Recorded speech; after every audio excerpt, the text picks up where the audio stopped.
এখন গুরুত্বপূর্ণ টপিক হচ্ছে অন্নপূর্ণা ভান্ডার। অন্নপূর্ণা ভান্ডার কে কে ফিল আপ করেছে, কারণ আমাদের বাড়ির সামনেই বসেছে। এই দিনে অন্নপূর্ণা ভান্ডারের ফর্ম ফিল আপ করে দিচ্ছে। জিজ্ঞেস করলে আমি করেছি কিনা অবশ্যই তোমাদের জানাবো যদি আমি করে থাকি। আর কি করে করছে একটু দেখেই নাও। মানে যাদের এখনো মানে নাম ট্রাইব্যুনালে অ্যাপিল করেছেন তাদের কাগজ দিয়ে তারা নাম তুলতে পারবেন।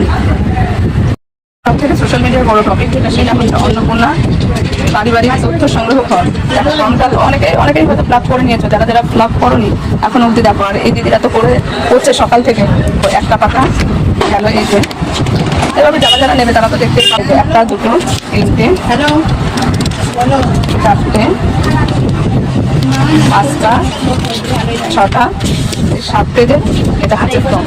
এখানে যা যা ডকুমেন্টস দিয়ে আছে সব ডকুমেন্টস দিতে হবে, প্লাস এর সঙ্গে পরিবারের সদস্য কজন আছে সকলের ডকুমেন্টস প্লাস জেরক্স, এবং জেরক্সের সই করে নিয়ে সবাই চলে যাবে। আমাকে জিজ্ঞেস করবে দিদি তুমি করেছো কিনা। আমি বললে আমার ফর্মটা তো অবশ্যই সাবমিট করে দেবো। আমি সোশ্যাল মিডিয়ায় এখন মানে যাদের আইডি ফাইল আছে তারা তো করবে না, আমি তো অবশ্যই করবো। এখন আমাকে সরকার দেবে কিনা সেটা সরকার বিবেচনা করবে, ফর্মটা তো আমি অবশ্যই ফিল আপ করবো।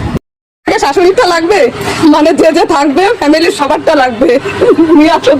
সবার মনে কিন্তু একটা বড় প্রশ্ন, সব ডকুমেন্টস কেন দেব আর পরিবারের সবাই কেন দেবে? দারুণ একটা ব্যাপার। পরিবারের সকলের সঙ্গে সুসম্পর্ক না থাকলে কিন্তু সবাই ডকুমেন্টস দেবে না, অন্নপূর্ণা ভান্ডারের ফর্মটা ফিল আপ হবে না।